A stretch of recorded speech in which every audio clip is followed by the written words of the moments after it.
Hello and नमस्कार। तो मेरा नाम ईशान श्रीवास्तव और प्रेप एंड आंसर में आप सभी का स्वागत है। तो आज हम करेंगे 17 सितंबर की शिफ्ट 1 रीजनिंग का सॉल्यूशन। तो पहले सवाल से शुरू करते हैं। तो लिखा हुआ है बी, डेट इज़, इसका कोड होता है 2। देखिए, आपने अभी तक की वीडियोस अगर देखी होंगी तो आप समझ गए होंगे। मैं ऐसे नहीं पढ़ाऊँगा कि बी को डी कर दिया, डी को एफ कर दिया। मैं सीधा इसका कोड बताता हूँ। 2, ये 4, ये 6। मैं सीधे ऐसे बोलूँगा, ये है 2, ये है 4, ये है 6, ये 8। तो आगे क्या आएगा? 10। 10 मतलब जे। ठीक है, ये 5, 5 2 7, 7 2 9, 9 2 11, 11 के बाद 2 क्या आएगा? 11 के बाद आएगा 13। 13 का मतलब हो गया एम। अब भाई जे एम देखे इस ऑप्शन में है, बस यही सही है। आगे बढ़ते हैं। इसमें बताना है कौन सा सेम है। ठीक है, तो ठीक है, पहले देखते हैं पिन कोड। पिन कोड ये सही है, ये भी सही है, सही है। अच्छा 1 2 3 4 देखना है। हाँ तो ठीक है। उसके बाद देखिए स्टेट, स्टेट है हिमाचल प्रदेश। तो ये अच्छा ये क्वेश्चन है यहाँ तक, सॉरी कलर बदल देता हूँ। यहाँ तक क्वेश्चन है। ये उत्तराखंड, तो ये गलत हो गया। ये हिमाचल है तो ये सही है। ये पंजाब है, ये दिल्ली है, तो ऑप्शन बी सही है। तीसरे सवाल पे चलते हैं। कथन और निष्कर्ष। ठीक है, स्टेटमेंट और अच्छा नहीं सॉरी ये इफेक्ट और कॉज है, इफेक्ट एंड कॉज। ठीक है, चलो तो इफेक्ट क्या होता है और कॉज क्या होता है ये समझ लेते हैं। कॉज ये होता है कारण। ठीक है, कारण ये होता है उसका इफेक्ट। इफेक्ट मतलब इस कारण से क्या हो सकता है, डेट इज ये हो गया रिजल्ट। जैसे अगर तुम कम पढ़ोगे तो फेल हो जाओगे, तो रिजल्ट क्या है? फेल हो जाओगे। तुम ज़्यादा पढ़ोगे तो अच्छे नंबरों से पास होगे, तो अच्छे नंबर क्या है? वो है आपका इफेक्ट। ठीक है, तो देखते हैं। स्टेटमेंट 1 कह रहा है जो the banks net profit increase significantly in the last quarter. जो बैंक का नेट प्रॉफिट है वो लास्ट क्वार्टर में इंक्रीज हुआ। ठीक है, समझ गए। दूसरा स्टेटमेंट है the bank implemented cost cutting measures and improve loan recovery. ठीक है, अब समझते हैं ऐसे। बैंक ने मान लो 100 रुपये खर्च किए थे तीसरे क्वार्टर में, थर्ड क्वार्टर में। ठीक है, ठीक है, तो इसको मतलब 100 रुपये इसका एक्सपेंस था, लिख देता हूँ एक्सपेंस। ठीक है, उसके बाद फिर इसका एक्सपेंस क्या हुआ? फोर्थ क्वार्टर में इसने कॉस्ट कटिंग मेजर्स लगाए और इसका एक्सपेंस हो गया 80 रुपये। अब 100 रुपये एक्सपेंस था और ये 100 रुपये कमा रहा था। अब एक्सपेंस मतलब 200 रुपये मान लो, 100 रुपये एक्सपेंस है, 100 रुपये वो कमा रहा था प्रॉफिट। ठीक है, अब उसके बाद क्या हुआ? एक्सपेंस उसने कम कर दिया, तो अब उसका प्रॉफिट क्या हो गया? 120। तो ये क्या हो गया? यही ये कह रहा है। क्या कह रहा है? देखो कि बैंक ने लास्ट क्वार्टर में लोन रिकवरी में जो कॉस्ट कटिंग मेजर्स थे वो इंप्लीमेंट किए, उससे क्या हुआ? उसके लास्ट क्वार्टर में प्रॉफिट बढ़ गया। मतलब ये क्या हुआ? कॉज हुआ, ये किया गया, इसका रिजल्ट था ये कि ये हो गया। ठीक है, लोन रिकवरी में कॉस्ट कटिंग की गई, इस वजह से नेट प्रॉफिट बढ़ गया। तो 2 है कॉज और 1 है उसका इफेक्ट, 1 है उसका इफेक्ट। ठीक है, तो ऑप्शन नंबर ये सही है। क्वेश्चन नंबर 4 देखते हैं। क्या क्या जो है कौन कौन से सिंबल चेंज करने चाहिए कि ये सही हो जाए। देखिए सबसे पहले ऐसे देखिएगा, करने का तरीका क्या है। देखो या डिवाइड यहाँ पे लग सकता है, या डिवाइड यहाँ पे लग सकता है, या डिवाइड यहाँ पे लग सकता है, लेकिन जनरली कहाँ लगेगा? डिवाइड से हमेशा शुरू किया गया। डिवाइड, देखिए आंसर क्या आ रहा है? इंटीजर आ रहा है। ठीक है, इंटीजर आ रहा है, एक मतलब पूरा नंबर आ रहा है, होल नंबर। ठीक है, होल नंबर आ रहा है, तो इसमें हम क्या करेंगे कि डिवीज़न में कुछ हमारे पास फ्रैक्शन में ना है ना। अगर हम ऐसे कर देते हैं 4/12 कर दिया ना, 4/12 कर दिया है, फिर 18/6 कर 6/4 कर दिया, मान लो 6/4। तो इसमें क्या होगा? 6/4 में क्या हो जाएगा? अगर मान लो इंटू आगे नहीं लगा, 6/4 में क्या होगा? 3/2 हो जाएगा। तो हमें फ्रैक्शन में नहीं ले आना है। ठीक है, समझ रहे हैं ना आप? तो हमें फ्रैक्शन में नहीं ले आना, तो वही चीज़ हमें सबसे पहले यही डिवाइड ही चेक करना है। देखिए पहले ही चेक कर लेते हैं, प्लस और मल्टीप्लिकेशन। 18 × 6 + 4 माइनस, अब इसको सीधा लिख देता हूँ 4। 4 में से 4 गया 0, 18 चक्का 108, नहीं होगा। ठीक है, दूसरे पे चलते हैं। मल्टीप्लाई और डिवाइड। यहाँ पे देखो डिवाइड लग जाएगा तो क्या फ्रैक्शन में आ जाएगा। फ्रैक्शन में आ गया तो खेल खत्म, तो ये ऑप्शन का खेल खत्म। 4 और प्लस, मतलब प्लस और माइनस, तो 18 - 24 + 4। तो 18 में से 24 जाएंगे -6 पे +4 करेंगे 17 तो नहीं आएगा, -2 आएगा। -2 आएगा इसका रिजल्ट। ठीक है, ये भी छूट गया। चौथा ऑप्शन देख लेते हैं, माइनस और डिवाइड। 18 + 24, नहीं 24 नहीं कर सकते। 6 × 4 डिवाइडेड बाई 12 -3, ठीक है। अभी क्या हो गया, 18 + 24/12 -3 डेट इज़ 20 - 3 डेट इज़ 17। तो ये ऑप्शन सही हो गया। देखिए मैंने पूरी तरीके से बताया, मैं चाहता सिर्फ ऑप्शन बता देता कि ऐसे होना है। तो हमेशा कैसे करना है, हमेशा डिवाइड को पकड़ के चलना है, ठीक है। डिवाइड को पकड़ के चलना है कि फ्रैक्शन ना बने, ऐसे सवालों में। इसके बाद क्वेश्चन नंबर 5, यार बढ़िया सवाल है। इसको बोलते हैं इनइक्वालिटी। आप लोगों ने देखा होगा बैंक में तो दबा के पूछता है, तो इसमें तो ईजी पूछेगा। तो हमें कहाँ पी से जाना है। इसमें देखिए 3-4 सिंबल याद रखिएगा, ग्रेटर देन, लेस देन, ठीक है, greater than equal to, less than equal to, ठीक, ये देख लिया। अब सुनिएगा, किसी भी तरफ हमें चलना है, मान लो हमें देखना है ए से बी की तरफ, ये इसके बीच में 10 सिंबल है। अगर एक ही तरह का सिंबल है तब वो फॉलो करेगा। अगर बीच में मान लो सिंबल बदल गया, एक जगह ये लग गया, तो कोई रिलेशन नहीं है इन लोगों के बीच में, ठीक है। इन दोनों के बीच में फिर कोई रिलेशन नहीं है। ये मैं आपको पूरा जब ये इनइक्वालिटी की पूरी क्लास पढ़ाऊंगा तो उसमें आपको सही से समझ में आएगा। अभी तो मैं बता दे रहा हूँ, वीडियो ज़्यादा लंबी ना हो इस वजह से। तो हम पहला ऑप्शन देखते हैं, P is greater than M, ये हमें बताना है। तो देखो पहले पी खोजो कहाँ है, पी है यहाँ पे ये वाले में। अब हमें एम भी बताना है, तो एम किस में, ए, ये है। इन दोनों में कोई चीज़ कॉमन है नहीं, एम एन के ओ जे और पी, कोई चीज़ कॉमन है नहीं। अब कॉमन के लिए इन दोनों में रिलेशन बनाने के लिए किसी और चीज़ का किसी और चीज़ से रिलेशन होना चाहिए। देखो इसके पास क्या है, इसके पास है के, ठीक है, के, और यहाँ पे भी है के, ठीक है। तो अब ये रिलेशन बैठाएगा, कैसे रिलेशन बैठाएगा आप देखो, ठीक है। के है ना इनके पास, चलो, और इनके पास है जे, तो हम ये वाले को यहाँ लिखते हैं। देखो कैसे लिखते हैं, ओ लिखा, ओ इज़ लेस देन जे, ठीक है। उसके बाद जे क्या है, उसके बाद लिखा क्या जाएगा, जे इज़ लेस देन पी, ठीक है। चलो हमें क्या रिलेशन बता था, के को पहले इनसे जोड़ देते हैं, के को, हाँ के को इनसे जोड़ते हैं। अब देखो जे, घाटो ऐसे भाई, जे को जोड़ना था पहले। जे क्या है, जे है बड़ा किससे, के है, जे इज़ ग्रेटर देन के, ठीक, जे इज़ ग्रेटर देन के। अब क्या है, K is greater than N, K is greater than N, and M is greater than और इक्वल टू के, ठीक है। अब देखो हमें पी और एम में बताना था, तो भाई पी कहाँ गया अपना, एक सेकेंड। पी है जे से क्या, पी है जे से बड़ा, जे से बड़ा है पी, मैं यहाँ बना दे रहा हूँ, पी है जे से बड़ा, ठीक। अब देखो ये ग्रेटर देन का साइन है, समझ लेना, पी बड़ा है जे से। तो पी और एम के बीच में रिलेशन बताना है। देखो कलर बदलता हूँ, पी से चले, पी से चले, पी से चले, सब ग्रेटर देन, सब ग्रेटर देन, सब ग्रेटर देन, एन तक सब ग्रेटर देन, और यहाँ पे बदल गया खेल। इसका मतलब कोई रिलेशन नहीं होगा, ठीक है। समझ रहे कि नहीं। जैसे मान लो हम यहाँ ओ हटा देते हैं और यहाँ पे लिख देते हैं greater than, P is greater then. देखो एक तरह का सिंबल, कलर दूसरा बदल दो नहीं तो PDF में नहीं समझ में आएगा आपको। हाँ, एक तरह का सिंबल, एक तरह का सिंबल, एक तरह का सिंबल, लेकिन यहाँ पे सिंबल क्या हुआ, अलग हो गया, ठीक। इस वजह से कोई रिलेशन नहीं। ऐसे एन और पी के बीच में देख लीजिए, एन से पी तक तो पूरा रिलेशन है भाई, सेम तरह का सिंबल है, मतलब P is greater than N, ठीक है। तो P is greater than N ये है, तो केवल 2 सही होगा, ठीक है। नेक्स्ट चलते हैं। फिर आ गया भाई ब्लड रिलेशन, ठीक। A is brother of B, A जो है बी का भाई है, ठीक है। C sister of B, C sister of B. D is father of C, D is father of C, ठीक। हाउ डी इज़ रिलेटेड, इसका भी फादर ही होगा यार, फादर, पिता, फादर करेक्ट है। व्हाट कम्स नेक्स्ट, 3 के बाद 6, 3 6 18 108। देखो एक चीज़ तो देख के लग रही है, 18 को 6 से मल्टीप्लाई करोगे तो 108 आएगा, 6 को 3 से मल्टीप्लाई करोगे तो 18 आएगा, 3 को 2 से मल्टीप्लाई करोगे तो 18 आएगा।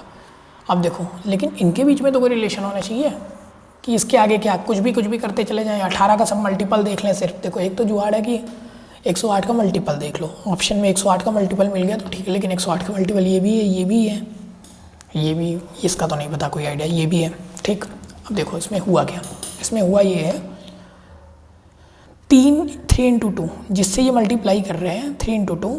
देखो लास्ट की 2 चीज़ों से जिससे मल्टीप्लाई कर रहे हैं उनके मल्टीप्लिकेशन से इसको मल्टीप्लाई किया जा रहा, 2 × 3 से 6। अब देखो इसमें क्या होगा, इसमें इन दोनों के मल्टीप्लिकेशन को लो, 6 × 3 18, 18 × 108 हो गया 1944, ठीक है, बहुत बढ़िया क्वेश्चन था, बहुत बढ़िया क्वेश्चन था, स्टार मार्क कर लीजिए, बहुत बढ़िया क्वेश्चन था ये। एग्ज़ाम में ऐसे इंस्टेंट नहीं याद आएगा, मैं तो घर पे सॉल्व करता हूँ तो समझ में आता है।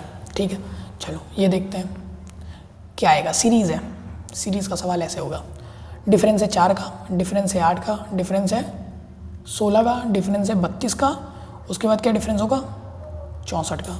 अब 65 में 64 ऐड कर दूँ, 129 आंसर होगा, 129। ठीक है, 9 नंबर सवाल देखते हैं। स्टेटमेंट ऑफ कंक्लूजन है, निष्कर्ष निकालना है हमें। The government has announce reduction in LPG subsidies. Government ने क्या किया है कि एलपीजी सब्सिडीज़ में रिडक्शन कह दिया, अब कम सब्सिडी मिलेगी। तो सिटीजन्स को ज़्यादा पे करना पड़ेगा एलपीजी के लिए, बिल्कुल सही बात है भाई, सब्सिडी कम हो गई तो ज़्यादा पे करना ही पड़ेगा। गवर्नमेंट हैज़ नो मनी, पता नहीं भाई भगवान सरकार के पास पैसे हैं नहीं पैसे हैं, ये थोड़ी मतलब है, ये तो कहा ही नहीं उसने, तो बस इतना ही बोला कि रिडक्शन हो गया, तो पहला वाला सिर्फ सही होगा। 10 नंबर सवाल देखते हैं, ये है अजम्पशन का, पूर्व धारणा का। ठीक है, चलो। वाइल टेक्नोलॉजिकल एडवांसमेंट, जो टेक्नोलॉजिकल एडवांसमेंट हुई किस सेक्टर में, एनर्जी प्रोडक्शन में, have made renewable energy source more cost competitive. जो टेक्नोलॉजिकल एडवांसमेंट हुई है उससे क्या हुआ, रिन्यूएबल सोर्सेज जो हैं, ठीक है, एनर्जी के, वो ज़्यादा कॉस्ट कॉम्पिटिटिव हो गए हैं। मतलब जैसे पहले 100 का था लेकिन एक किसी को पता नहीं था, या फिर एक ही बंदा है बेचने वाला ना, मान लो टाटा पावर बेच रहा है, ठीक है, 100 में बेच रहा है, 1 यूनिट बिक रहा है। अब क्या हुआ, टेक्नोलॉजिकल एडवांसमेंट हो गया, सोलर पावर लगाने वाले 10 आदमी आ गए, कह रहे मैं 90 में दे दूंगा, ये कह रहा नहीं मैं 80 में दे दूंगा, ये कह रहा नहीं मैं 85 में दे दूंगा, तो कॉस्ट की कंपटीशन हो गई है। तो कॉस्ट कॉम्पिटिटिवनेस, लोग देख रहे हैं बिजली में ज़्यादा फायदा है कि सोलर में ज़्यादा फायदा है। ठीक है, ये टेक्नोलॉजिकल एडवांसमेंट की वजह से कॉस्ट कंपटीशन ज़्यादा हो गया। दे आर इंटरमिटेंट मतलब क्या होता है, अनस्टेबल, ठीक है, ऑकरिंग एट इर्रेगुलर इंटरवल। जो इर्रेगुलरिटी है ना, जो means that the large scale adoption will require significant investment. जो लार्ज स्केल पे अगर इसको अडॉप्शन करवाना है, अगर इसका यूज़ लेना है लार्ज स्केल पे, तो उसके लिए सिग्निफिकेंट इन्वेस्टमेंट चाहिए, किसमें, एनर्जी स्टोरेज टेक्नोलॉजी में, टू स्टेबलाइज द ग्रिड को स्टेबलाइज करने के लिए। ठीक है, तो अजम्पशंस देखते हैं। Renewable energy sources are not continuous, बिल्कुल सही है भाई, लिखा हुआ था इंटरमिटेंट है। ठीक है, high cost of renewable energy production make it's adoption difficult without subsidies. भाई सब चीज़ इसमें सही है, सब चीज़ सही है, बस क्या गलत है, ये जो high cost of renewable energy लिखा हुआ है इसमें होगा इंटरमिटेंट मतलब कभी कम हो रही है, कभी ज़्यादा हो रही है, कभी कम हो रही है, कभी ज़्यादा हो रही है, तो इस वजह से दूसरा नहीं होगा। Energy storage technologies are necessary component of a stable energy grid with high renewable energy input. बिल्कुल सही है भाई, ये देखो क्या लिखा हुआ, सिग्निफिकेंट इन्वेस्टमेंट चाहिए किसमें, एनर्जी स्टोरेज टेक्नोलॉजी में, कि ग्रिड को स्टेबलाइज कर सके। तो फर्स्ट और थर्ड सही है, फर्स्ट एंड थर्ड। ठीक है भाई, चलो 11 नंबर सवाल देखते हैं। अरे बढ़िया पेपर आया था ये। Statement conclusion, traffic violation has decreased after the installation of speed cameras. जो स्पीड आजकल देखते नहीं, हाईवेज पे स्पीड कैमरा लग गया भाई 80 के ऊपर, तो मतलब कुछ पे तो 120 यमुना एक्सप्रेस वगैरह पे, बाकी 80 के ऊपर चलो तुरंत 2000 का चालान कट रहा है ना। तो उसमें क्या हुआ है कि जो कैमराज स्पीड कैमराज लग गए हैं उससे क्या हुआ, वायलेशन कम हुआ है भाई। सर्विलियंस जहाँ पे भी रहेगी वहाँ रूल ब्रेक नहीं होगा। पीपुल वॉलंटरी ट्रैफिक का रूल फॉलो करते हैं, नहीं भाई कंपलसरी होता है। वॉलंटरी क्या होता है, कंपलसरी है, नहीं फॉलो करोगे तो फाइन भरो। तो केवल 1 सही है भाई, केवल 1। ठीक है, अब इसमें देख लो, इसमें दिया हुआ है क्या, आइडेंटिकल कौन कौन सा है। तो भाई सबसे पहले पिन कोड मिलाएंगे, पिन कोड चारों का सही है। ठीक है, दिल्ली मिलाएंगे, दिल्ली दिल्ली दिल्ली न्यू दिल्ली, भैया ये वाले चलेगा। उसके बाद मोतीनगर मोतीनगर मोतीनगर मोतीनगर मोतीनगर सही है। Golden Heights golden Heights golden Heights golden Heights golden Heights, ठीक है। 18 भी 18, भाई ये गलत हो गया, तो 1 और 3 जो है सही है। ठीक है, नेक्स्ट 13 नंबर सवाल देखते हैं। प्लेनेट, यहाँ पे लिखता हूँ यार, PLANET, प्लेनेट को क्या कोड किया है, EAPLNT। हमें किसका कोड बताना है, हमें कोड बताना है टारगेट का, GET। ठीक है, हमें टारगेट का कोड बताना है। देखो P को यहाँ ले गए, P को यहाँ ले गए, A को यहाँ ले गए, ठीक है। दूसरे को ले जाएंगे तीसरे पे, तो T आएगा तीसरे पे और पहला वाला आएगा इस पे। ठीक है, अब इधर देखो, लास्ट वाला लास्ट में, लास्ट वाला लास्ट में। E कहाँ आ गया, पहले आ गया, जो यहाँ पे, एक सेकंड छोटी सी गलती, ये जो आर है ये दूसरे पे आएगा क्योंकि ये तीसरा वाला दूसरे पे आया है और ये वाला पहले आएगा, ठीक है। उसके बाद यल कहाँ से आया, दूसरे नंबर वाला आया तीसरे नंबर पे, दूसरे नंबर वाला कहाँ है, यहाँ आएगा तीसरे नंबर पे, तीसरे नंबर पे। यहाँ पे क्या आएगा, एन कहाँ से आया, ये वाला जी, यहाँ E R T A G T, E R T A G T. देखो इसका एक तरीका और बता देता हूँ, इसमें आप देखो यल एन टी, यल एन टी यहाँ आ गया, तो हम भी क्या करते ए जी टी, तो ये 3 छोड़ दो, ए जी टी यहाँ आ जाता, ए जी टी मिला लो, जिसमें था वही सही था, ठीक है। अब देखो ऑड वन आउट बताने, जवाहरलाल नेहरू, इंदिरा गांधी, अटल बिहारी वाजपेयी, सरदार वल्लभ भाई पटेल, नरेंद्र मोदी और राजीव गांधी। भैया सरदार वल्लभ भाई पटेल भारत के प्रधानमंत्री नहीं बने हैं, बाकी सब बने हैं। ये कब बने थे भाई, कंप्यूटर आया था 1984 के टाइम पे। मोदी जी तो चल ही रहे हैं। अटल बिहारी वाजपेयी कब बने थे भाई, 99 में बने थे। उसके बाद फिर इंदिरा गांधी, इनका टर्म तो 4th 5th, ठीक है। 5 ईयर प्लान यही आया था, गरीबी हटाओ इन्हीं के टाइम पे आया था। किस में दिया था, 5वें में दिया था। जवाहरलाल नेहरू 3 टर्म बने थे, ठीक है। 1965 में डेथ हुई थी, 1965 में। उसके बाद लाला लाजपत राय बन गए थे, ठीक है। इसको रीअरेंज करके एक वेपन का नाम बताना है, तो स्पीयर, ठीक है, ईजी है। अब देखो 13 के बाद 16, 16 के बाद 19, 19 के बाद क्या आएगा, देखो ये हो गया 13, 13 के बाद 16, 16 के बाद 19, 19 के बाद 3 क्या होगा, 19 के बाद 3 22, 22 मतलब V। अब देखो 26 -2, फिर यहाँ पे -2 लिख दे रहा हूँ, -2, तो T 20 हो गया। अब देख लो भाई VT जिसमें होगा वो सही है, VTG ये सही हो गया। 17 नंबर देखते हैं, alluvial soil, black soil, red soil, igneous rock. Igneous rock में क्या, गबरू ग्रेनाइट, बसाल्ट और प्यूमाइस याद कर लीजिए, ठीक है। ये 4 होते हैं, कई बार पूछ चुका है एसएससी में। सन को कोड करते हैं RTM, क्या हुआ है -1, उसके बाद एन से भी क्या हुआ है -1, ठीक है। अब इसमें भी क्या होगा -1, यम में से -1 करोगे क्या होगा यल, ओ में से करोगे तो क्या यन में से करोगे यम, यल यम यन, ठीक। उसके बाद है भाई 19 नंबर में क्या बोल रहा है, यार ऐसे देखो और इजी तरीका है, 25% 15 के बराबर है, 25% 15 के बराबर है, यही दिया हुआ है ना। अब देखो हमें क्या बताना है, 100% बताना है। कोई नंबर अपना 100% हो तो इसको 4 से मल्टीप्लाई कर दो, इसको 4 से मल्टीप्लाई कर दो, 60 हो गया भाई 60। अब देखो इसमें क्या हुआ है 20 नंबर में, देखो 54 बनाना है हमें, तो इसका मतलब मल्टीप्लिकेशन होगा कैसे, 6 त्रिका 18 और 18 को फिर इससे कर दो, 18 त्रिका 54। देखो दूसरे में यही फॉलो हुआ है कि नहीं, 8 दूना 16, 16 को फिर 2 से कर दो, 16 दूना नहीं 2 से नहीं करना है। देखो एक तो लगता तो 2 से भी हो सकता था क्योंकि यहाँ 3 था, लेकिन 3 से करोगे तो 48 आएगा। मतलब हमें क्या करना है, a इंटू बी करना है, उसके बाद इंटू 3 कर देना है, ठीक है।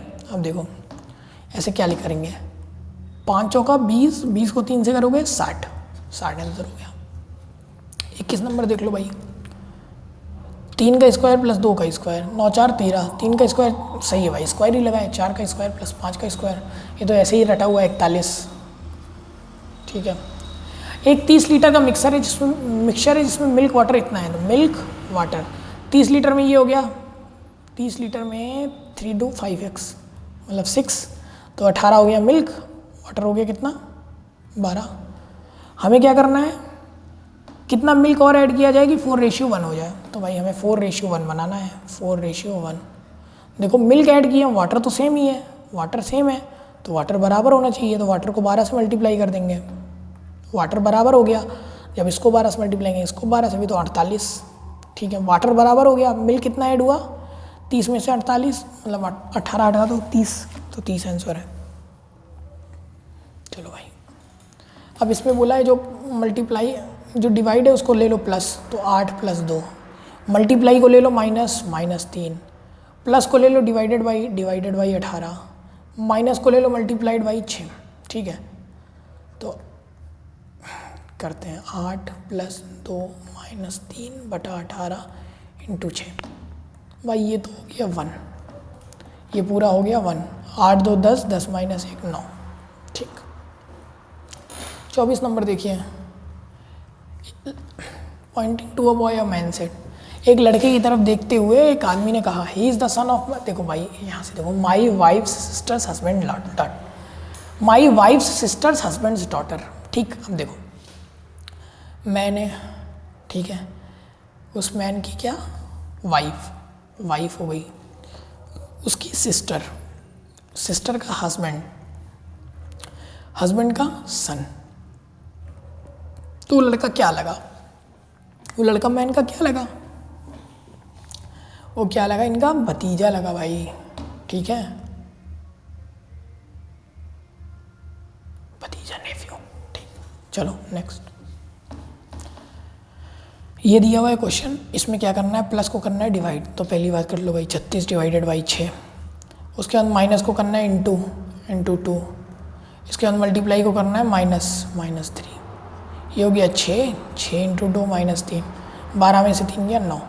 तो थैंक यू, ये रहा 17 तारीख का फर्स्ट शिफ्ट का सॉल्यूशन। अब देखेंगे हम सेकंड शिफ्ट का सॉल्यूशन। ठीक।